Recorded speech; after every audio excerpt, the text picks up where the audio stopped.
بھائیو تفصیل میں جانے سے پہلے میں تمہیداً کچھ باتیں عرض کر دوں کہ صحیح بخاری میں حدیث ہے انٹرنیشنل نمبر کے مطابق 6474 اور مشکات میں بھی موجود ہے 4812، بخاری میں 6474، مشکات میں 4812۔ بڑی مشہور حدیث ہے کہ امام کائنات سید الاولین والآخرین شفیع المذنبین رحمت للعالمین سیدنا و مولانا امام اعظم محمد رسول اللہ صلی اللہ علیہ وآلہ وسلم نے ارشاد فرمایا، جو شخص مجھے دو چیزوں کی گارنٹی دے دے، ضمانت دے دے، نمبر 1 اپنی زبان کی اور نمبر 2 اپنی شرمگاہ کی، تو میں محمد صلی اللہ علیہ وسلم اسے جنت کی ضمانت دیتا ہوں۔ بہت بڑی ضمانت ہے، جنت کی گارنٹی آپ صلی اللہ علیہ وسلم نے فرمایا مجھ سے لے لو اگر تم اپنی زبان کی اور اپنی شرمگاہ کی حفاظت کرو۔ لہذا یہ شرمگاہ کی حفاظت کے پوائنٹ آف ویو سے آج میری باقی ساری ڈیٹیل گفتگو موجود اس حوالے سے انشاءاللہ ریکارڈ ہوگی۔ ادھر جتنے بھی بھائی موجود ہیں تقریباً 80 کے قریب لوگ اس حق بات کو لوگوں تک پہنچائیں، اور ویڈیو میں تو الحمدللہ ہزاروں لوگوں تک یہ چیزیں پہنچتی ہیں اور انشاءاللہ پہنچیں گی۔ تو میں ان سے بھی ریکویسٹ کروں گا کہ چونکہ اب یہ تھوڑی سینسٹیو گفتگو ہے، ظاہر ہے کہ سیکس کے اوپر جب بھی ڈسکشن ہوگی تو ایک سینسٹیو ایشو ہوتا ہے، اور میں نے وہ اس کے سینسٹیوٹی کو پریزنٹ کرنے کے لیے یہ ریڈ کلر کا پیچھے بیک گراؤنڈ لگایا تاکہ جب لیکچر سامنے آئے تو مجھے بھی یاد آ جائے کہ یہ سینسٹیو لیکچر ہے۔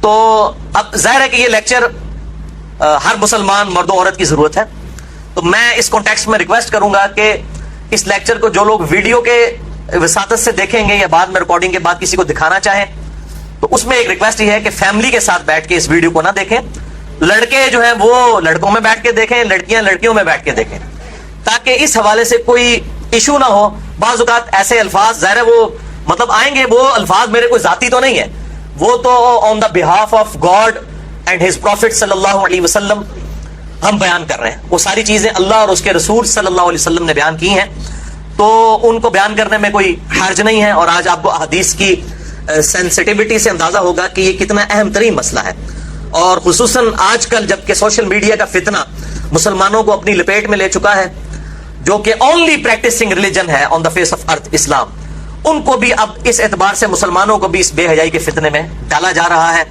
تو آج کل تو لوگوں کے پاس کتابیں پڑھنے کا ٹائم نہیں ہے، علماء کی تقریروں کا ٹائم نہیں ہے، ویسے بھی وہ اس قسم کی باتیں بیچارے پبلک کے ڈر سے کرتے بھی نہیں ہیں۔ تو بہرحال یہ چیزیں ریکارڈنگ میں آئیں گی تو انشاءاللہ ہزاروں لاکھوں لوگوں کے لیے ہدایت کا سبب انشاءاللہ بنے گی۔ ہم اللہ تعالیٰ سے دعا کرتے ہیں کہ اللہ تعالیٰ حق بات کہنے کی اور اس پہ عمل کرنے کی توفیق عطا فرمائے۔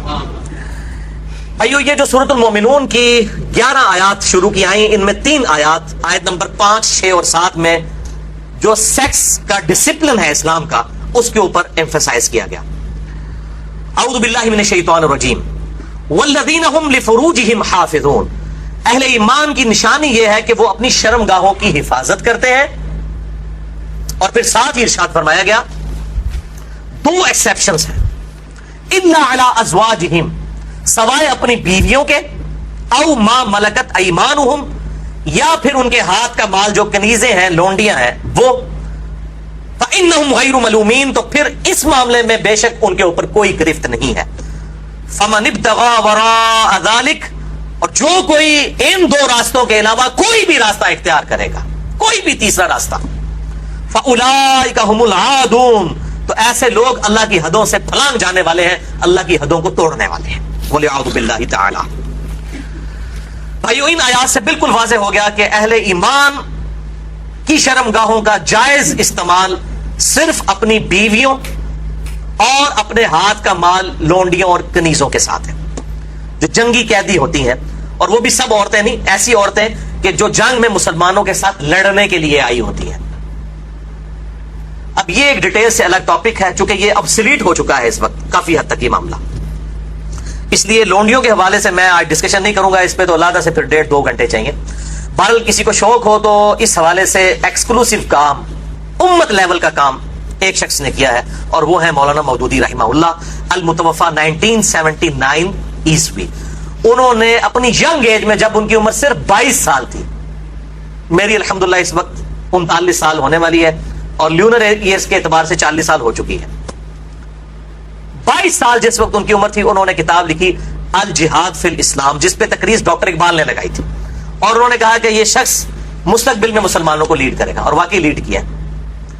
تو الجہاد فی الاسلام میں انہوں نے جو لونڈیوں کا کنسیپٹ ہے، اور اس حوالے سے پوری دنیا میں فتنہ ہمیشہ اٹھایا جاتا ہے. آج کل کچھ ویڈیوز بھی آئی ہیں، مجھے بھی کافی لوگوں نے بھیجی. ایک وہ غیر مسلم ہے، اس وقت مرتد ہو چکا ہے، مسلمان تھا 16 سال تک وہ مسلمان رہا، اس کے بعد وہ ارتداد کا شکار ہوا اور اس نے مسئلہ یہ لونڈیوں والا اٹھایا ہے. حالانکہ وہ بالکل آؤٹ آف کانٹیکسٹ، کچھ چیزیں کچھ اور ہیں، ان کو بگاڑ کے پیش کیا جاتا ہے. بل الجہاد فی الاسلام پڑھیں، مولانا مودودی کی کتاب. اس حوالے سے جو ایران کے اہل تشیع نے فتنہ اٹھایا ہے نکاح متع کا، یا سعودی عرب کے اہل سنت علماء کی طرف سے، اہل حدیث کی طرف سے، یہ میں سعودیہ کے اہل حدیث کی بات کر رہا ہوں، باقیوں انڈیا پاکستان بنگلہ دیش کے اہل حدیث کی بات نہیں کر رہا. انہوں نے نکاح مسیار کے نام سے، آپ نام ہی دیکھیں، نکاح مسیار، آسانی والا نکاح. نکاح متع، متع کہتے ہیں نفع اٹھانے والا. تو بالکل انہوں نے بس نام چینج کیا، بلکہ اگر مجھ سے پوچھیں تو نکاح مسیار جو ہے وہ نکاح متع سے بھی بدتر ہے. نکاح متع کے اندر تو نکاح کرتے وقت طے کیا جاتا ہے کہ میں تم سے 3 دن کے لیے یا 3 مہینے کے لیے نکاح کر رہا ہوں. نکاح مسیار میں مفتی اعظم سعودی عرب جو 66 سال تک رہے، ابن باز رحمہ اللہ، اللہ تعالیٰ ان کی غلطیاں معاف کرے کہ جو اتنا بڑا بلنڈر وہ کر کے گئے، انہوں نے یہ فتویٰ دیا کہ جو سعودیہ کے بچے پڑھنے کے لیے فارن ملکوں میں گئے ہیں تو وہاں جا کے عورتوں کے ساتھ شادیاں کر لیں، لیکن ان کو بتائیں نا کہ کتنے عرصے کے لیے رکھنا ہے. بس یہ کریں کہ جتنے عرصے کے لیے تعلیم ہے اپنے ذہن میں سوچ لیں کہ ان کے بعد طلاق دے دیں گے. حالانکہ نکاح کا مقصد تو خاندانی ایک نظام کو وجود بخشنا ہے، نہ کہ شہوت کی تسکین ہے. اس کو تو بڑا کنڈیم کیا گیا اسلام کے اندر. تو بہرحال انہوں نے کہا کہ جی وہ نکاح متع میں تو طے کیا جاتا ہے، نکاح مسیار میں جو ہے وہ ذہن میں سوچا جاتا ہے، غرر اور دھوکے والا معاملہ کیا جاتا ہے. یہ دونوں قطعاً حرام ہے. نکاح متع کسی حد تک موجود تھا، بخاری اور مسلم میں احادیث موجود ہے، اور بخاری اور مسلم میں ہی مولا علی علیہ السلام سے احادیث موجود ہے کہ قیامت تک کے لیے یہ نبی صلی اللہ علیہ وسلم نے منع فرما دیا. تو یہ علماء یہود کا کردار ایسے علماء ادا کرتے ہیں، خواہ اہل سنت میں ہو خواہ اہل تشیع میں. جو اصحاب سبت والا معاملہ ہوا، مچھلیوں کے شکار والا، اس طریقے سے انہوں نے یہ جو ہے نکاح انٹروڈیوس کروائے ہیں. اس حوالے سے میرا ایک ایکسکلوسیو کلپ بھی ہے تقریباً 8 منٹ کا، وہ 50,000 سے زیادہ لوگ یوٹیوب پہ دیکھ چکے ہیں. اس کے علاوہ بھی بڑا عام ہوا میرا جو قرآنک لیکچر نمبر 52 تھا، 2011 میں ریکارڈ ہوا تھا، آج سے 5 سال پہلے. اس میں ایک کلپ کاٹ کے چڑھا ہوا ہے. آپ اگر لکھیں یوٹیوب پہ جا کر شیعہ کا نکاح متع اور سنی کے نکاح مسیار کی حقیقت، آپ یہ رومن میں لکھیں، بلکہ آپ شیعہ کا نکاح متع یہ لکھ دینا تو میرے ہی کلپ ٹاپ پہ کھلے گا، کیونکہ سب سے زیادہ کلپ وہی دیکھا گیا. تو میں نے اس کے اندر جو ہے وہ اس پوائنٹ آف ویو سے گفتگو کی ہے. آج میں اس کی ڈیٹیل میں نہیں جاؤں گا. بھائیوں، ان 3 آیات کی روشنی میں سورۃ المومنون آیت نمبر 5 سے لے کر 7 تک بالکل اللہ تعالیٰ نے واضح طور پر فرما دیا کہ شرمگاہ کا استعمال ایک مسلمان مرد اور عورت میاں بیوی کے ریلیشن شپ میں یا لونڈیوں والے معاملے میں ہو سکتا ہے. اس کے علاوہ اس کی قطعاً اجازت نہیں، خواہ نکاح متع ہو خواہ نکاح مسیار ہو. تو بھائیوں، جو شرمگاہ کا استعمال ہے صرف 2 صورتوں میں جائز ہے. اس میں سے بھی اب ایک صورت ہی پریکٹیکلی باقی رہ گئی ہے، وہ بیویوں کے ساتھ، اور دوسرا لونڈیوں کے ساتھ. تو اس سے یہ چیز بھی اس کے اندر امپلائڈ ہے کہ اس کے علاوہ جتنی بھی چیزیں ہوں گی شرمگاہ کے استعمال کے پوائنٹ آف ویو سے وہ جائز نہیں ہوں گی. اور اس میں ٹاپ آف دا لسٹ چیز جو ہے وہ یہ مشت زنی والا ایشو ہے، جو نوجوان مردوں کے اندر ایک فتنہ پایا جاتا ہے ہینڈ پریکٹس کا. اس کی بھی حرمت اسی کے اندر امپلائڈ ہے. یعنی کوئی مرد جو ہے وہ اپنے ہاتھ سے منی نکالے اور اپنی شہوت کی تسکین کرے، وَلِعَوْذُ بِاللَّهِ تَعَالَى. اور اسی قسم کے ایشوز فیمیلز کے اندر بھی پائے جاتے ہیں. اس کی ڈیٹیل میں جانے کی ضرورت نہیں ہے، اشارتاً بات ہی کافی ہے. تو اسی کانٹیکسٹ میں بعض علماء کی طرف سے، آج کل کے کچھ جدید علماء ہیں، ان کی طرف سے فتاویٰ اور کچھ بزرگوں کے فتاویٰ پیش کیے جاتے ہیں.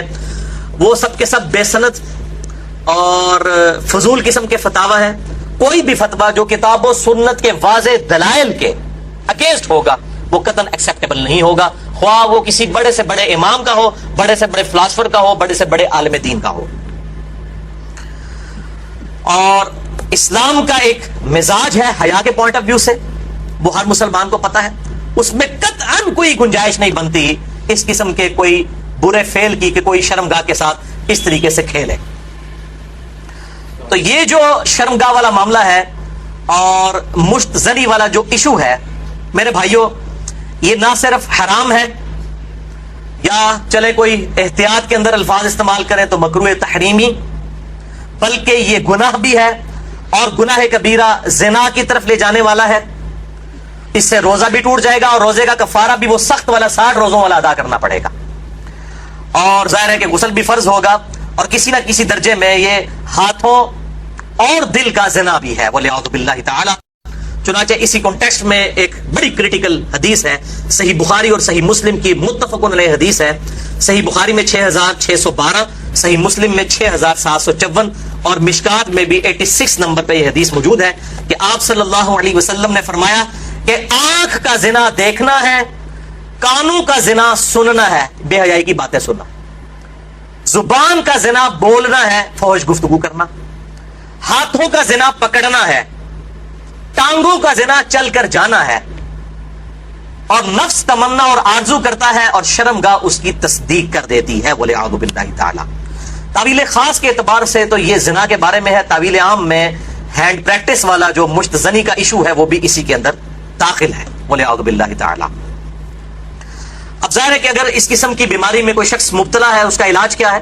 توبہ کرے اور اللہ کی طرف رجوع لائے، اور اللہ تعالیٰ نے اس حوالے سے ایک نیچرل پروسیس بھی رکھا ہوا ہے، یعنی مردوں کے لیے خصوصاً احتلام کا، نائٹ فال کا ایشو ہے کہ جو ایکسیسو اس طرح کی جو انسان کے جسم کے اندر مادے بنتے ہیں وہ آٹومیٹکلی ایک فزیکل فینومینا آف نیچر کے تحت نکل جاتے ہیں۔ بہرحال اپنی شہوت کو کنٹرول کرنے کے لیے آپ صلی اللہ علیہ وسلم نے علاج تجویز فرمایا، سب سے بڑا علاج، اور وہ ہے نکاح۔ اور اگر نکاح نہ ہو تو پھر کیا علاج؟ اگر آج کل کے فلاسفرز اور ان جو سو کالڈ بزرگوں کے فتوے مانے جائیں تو وہ تو کہتے ہیں کہ جی آپ نعوذ باللہ جو ہے وہ مستزنی کر لیں، یہ علاج ہے۔ نبی صلی اللہ علیہ وسلم نے یہ علاج تجویز نہیں فرمایا۔ صحیح بخاری اور صحیح مسلم کی متفق علیہ حدیث ہے، بخاری میں 5066 اور مسلم میں 3398 اور مشکات میں بھی موجود ہے 3080 نمبر۔ آپ صلی اللہ علیہ وسلم نے فرمایا، اے نوجوانوں کے گروہ، تم میں سے جس کے پاس استطاعت ہے وہ نکاح کرے، یعنی جو فائنینشلی سپورٹ کر سکتا ہے، جس کے پاس اتنا خرچہ ہے کہ معاملات کو لے کر چل سکتا ہے۔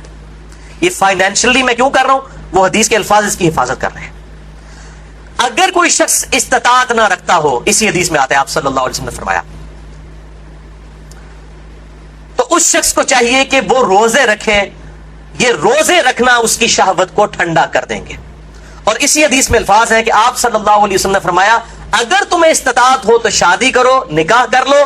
شادی کرنا نگاہوں کو نیچا کرتا ہے اور شرم گاہوں کی حفاظت کا ذریعہ ہے، اور جو شادی کی استطاعت نہ رکھے یعنی فائنینشلی، یہ تو نہیں ہے کہ وہ نہ مرد ہے، نہ مرد ہوتا تو آپ صلی اللہ علیہ وسلم نکاح کا تو نہ کہہ رہے ہوتے، جو شادی کی استطاعت نہ رکھے وہ روزے رکھ لے۔ تو یہ بالکل کلیئر کٹ ہو گیا کہ صرف روزے رکھ کر اس حوالے سے شہوت کو کنٹرول کیا جائے گا اور کوئی سورس نہیں ہے۔ اور بھائیو، سوشل میڈیا کے اعتبار سے جو آج کل فتنہ اٹھا ہے، یعنی کمیونیکیشن گیپ ختم ہو چکا ہے فیس بک، یوٹیوب کے ذریعے۔ یعنی پہلے زمانوں کے اندر تو اگر کوئی لڑکی لڑکا آپس میں کسی اعتبار سے رابطہ بھی کرنا چاہتے تھے تو کوئی رابطے موجود نہیں ہوتے تھے، لیکن سوشل میڈیا اتنا بڑا فتنہ ہے کہ کوئی غیر محرم مرد و عورت آپس میں رابطہ کر سکتے ہیں۔ اور میں اس پہ کہتا ہوں یہ اتنا بڑا فتنہ ہے کہ اس فتنے سے صحابہ کرام علیہم رضوان کو بھی نہیں گزرنا پڑا، ان پر قتال کی شکل کا فتنہ آیا۔ یہ فتنہ پنجابی والا نہیں ہے، یہ عربی والا ہے، آزمائش۔ لیکن بے حیائی کا جو طوفان بدتمیزی ہے، بلکہ صحیح سونامی جو ہے، اس کا عشر عشیر بھی صحابہ کے دور میں نہیں تھا۔ کیا اس دور کے اندر صحابہ باہر نکلتے ہوں گے تو 20 فٹ بائی 50 فٹ کی موبائل کمپنیوں کے اشتہارات لگے ہوتے تھے بے پردہ عورتوں کے؟ اور یہ سوشل میڈیا اور ٹی وی، اس کے جہاں پہ پازیٹیو یوز ہے، یہ نیگیٹو یوز والا جو معاملہ اس زمانے میں تو نہیں تھا۔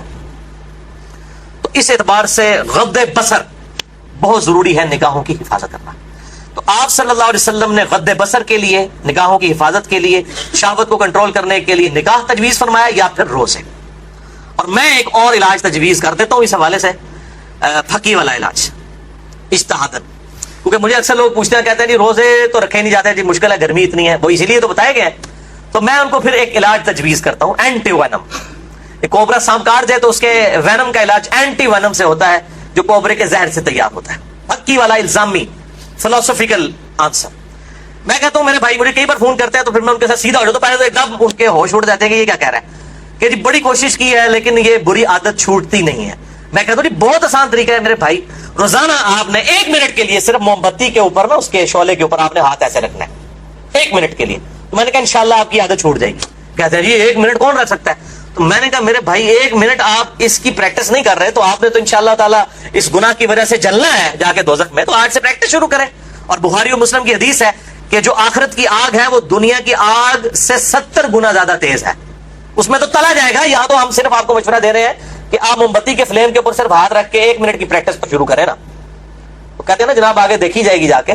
تو اللہم اجرنا من النار. تو یہ پریکٹس کرنی شروع کریں تو انشاءاللہ تعالیٰ خود بخود صبر نصیب ہو جائے گا. اسی حوالے سے غض بصر جو ہے، نگاہوں کو نیچا کرنا، اور پردے کے حوالے سے میری ایکسکلوسیو گفتگو ہے. یہ جو ویلنٹائن ڈے کا بھی فتنہ اٹھا ہوا ہے، اس پوائنٹ آف ویو سے مسئلہ نمبر ہے 106. کالج اور یونیورسٹیز کے لڑکوں اور لڑکیوں کی ڈیٹس پہ ملاقاتیں اور پردہ اور بے حیائی سے متعلق صحیح احکام و مسائل اہل سنت پاک .com پہ، جسے شوق ہو تو وہ دیکھ سکتا ہے.